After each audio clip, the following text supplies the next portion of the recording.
Hello and welcome back to Katawa Shoujo. I'm Monkey the Six Pack here with... Ferris Pilot. We're here playing Katawa Shoujo. I said that twice on purpose. And now we'll get back to Katawa Shoujo. Not wanting to hold anyone up, I used her tactic and finished the remainder of my team in a single swing.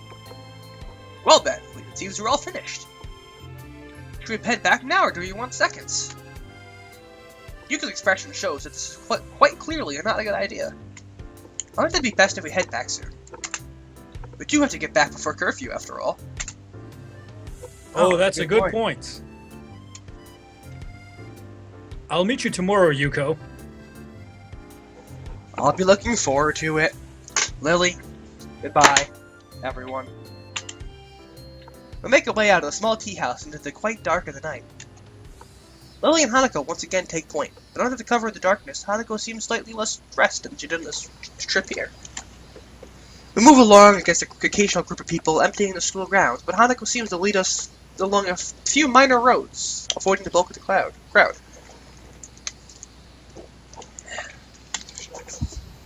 Outside the dorms, the school seems pretty strangely quiet compared to the noise of the other day. So, I like how the painting is more complete than earlier. Yeah, let's do, I believe I can do, show image. We can see the painting better. Yep, that's creepy. That is creepy as all hell. It's like more complete though. It shows that it's progressing. Let's see. Well, it had to be finished by today in the game. But it's not. It's finished. No? It's like part finished. There's still some line art that is uncolored. See, creepy head, creepy head, creepy head, creepy head, creepy head, creepy head, and creepy blob of people.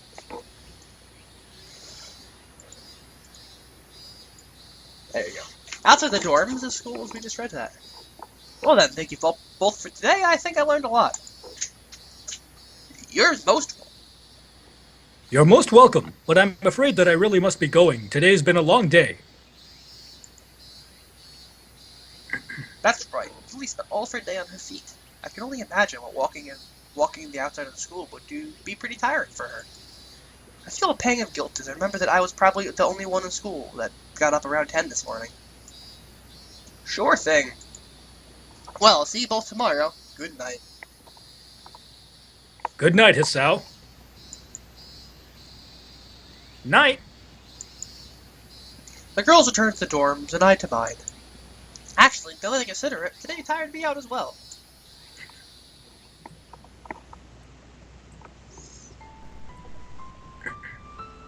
Heart palpitations. Smoking nurse. Family. Anime cutscene. Lily is... what's her face? Burn victim is sad.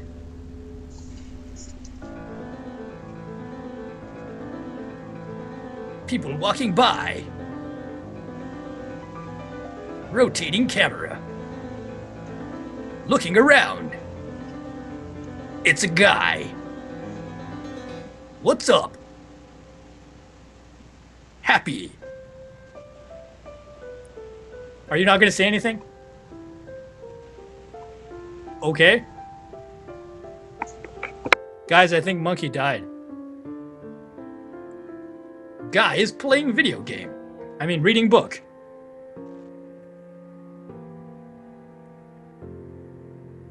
Kiss. Sad face. And that's official. We are now on the Hanako route. And out of Why weren't you saying anything? I was letting the aura of the cutscene surround us. Then you started talking through it like it was an honest trailer. Yeah, I thought that's what we were doing. We were describing that's the whole point of having a Let's Play. It's not like the cutscene had any dialogue in it. And that's what I was trying to wait for. That's what I was trying to stall last episode. If we didn't stall to talk about Persona or something, that could have been the end of the last episode. Whatever, man. It can be the start of this episode. Magical editing. My alarm blares into my ears, only to be swiftly silenced by my fist.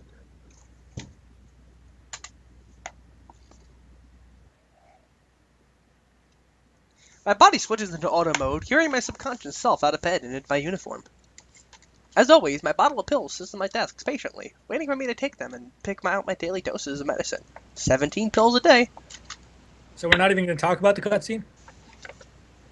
Well, you want me to talk about what the meaning of it was?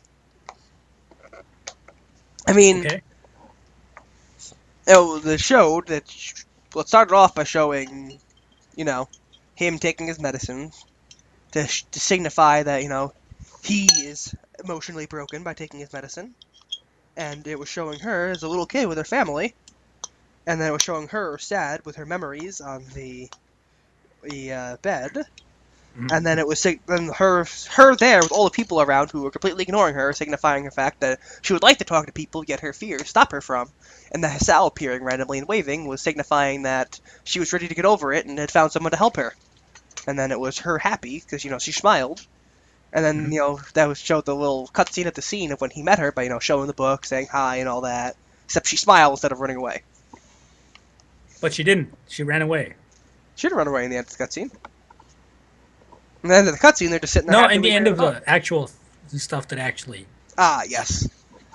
Before I know it, I'm opening the door to Class 3-3. Glad to see that I'm not the only one who seems to be a little hungover from the festival. Every face in the classroom looks gaunt. But the festival He didn't even have any alcohol. How was he hungover? Well, he did have alcohol in an alternate timeline. Yeah, but then he died, so he wouldn't even be here. Every face in the classroom looks gaunt. With the festival now over, it's as if everyone's lives and dreams had been achieved.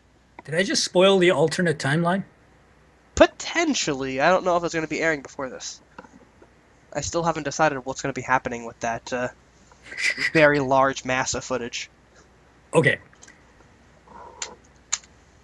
With nothing left to live for, the students have relied on instincts alone to guide them to class. Well, that's a little harsh. Just because they're disabled doesn't mean they have nothing left to live for. Or maybe I'm just reading too much into it. I slowly make my way to my seat, and it's only then when I realize that the room is so peaceful. The seats beside me are blissfully empty. The world's lattice interpreter for the deaf has yet to arrive. Just as I'm about to sit down, the door flies open, revealing a resplendent Misha. Drills bobbing from the dramatic entrance, and arms stretched out towards the sky.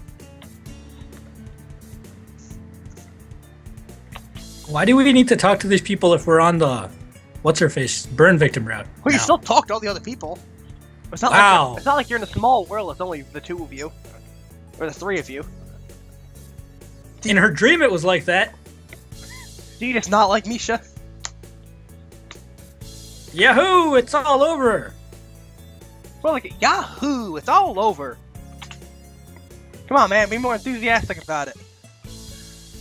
It appears that no one has been affected by the post-festival depression. The rest of the class glare at her, obviously thinking the same thing I am. Misha, still frozen in the doorway with her arms still in the air, nervously looks around. It's obvious that she senses the foul mood, but she can't work out exactly what to do. Suddenly, she jerks forward. Hey! As she stumbles into the classroom, she reveals Shizune, arms still expended from where she shoved Misha. ... Thanks for the entertainment, but should you two take your seats? ... She's still slightly embarrassed. Misha takes a few seconds to realize she has to translate. Oh yeah, Shi-chan. She says she's not happy with you ditching us last week. We were really busy. Is that so? What about the stuff I already did for you two? ...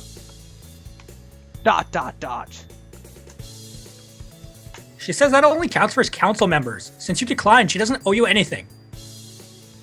Misha leans in closer and whispers conspiratively into my ear. Actually, I think she's just a little sore that you didn't spend the day with her. She's really thankful for your work last week, though. Sensing that she's being talked about, Shizune lightly wraps her fingers from the desk until Misha turns around to face her. I can't understand any of the fast-paced sign language that's going on, but from Shizune's slightly embarrassed expression meets a poorly contained laughter, I could guess. While this exchange We should do Shizune's route next. That's the plan. I'm curious about how she actually communicates when Misha is not around. She doesn't. Wow, that's creepy. It's like... Hanako quietly enters the room and pulls the door closed behind her. Peering out from under her hair, she quickly scans the classroom. Our eyes meet, and she suddenly stiffens. She closes her eyes, takes a deep breath, and walks over to my desk. Good morning, Hisao. Morning, Hanako. You're a little late, aren't you? I was talking to Lily about today. Ah, so you've gotten her list then? We can leave straight after classes if that's the case. Sure. I'm looking forward to it. Hanako briefly flashes her embarrassed smile at me, then hurries off to her seat. They're acting like they're on a date or something. Well, to her, it probably seems like one. During classes, it becomes apparent that it's not only the students that are a little despondent after the festival. Muto simply gives us a list of exercises from the textbooks and sits behind his desk. Muto is the worst fucking teacher, man. I know, he does nothing but gives them textbook work and sits down and reads. I totally forget about the brief lunch period for a moment, such as the banality of the day. Banality. It's mind rumbling, and everyone seems to surprise when the bell signal at the end of the lessons. Well, as that note, I'll see you guys next time.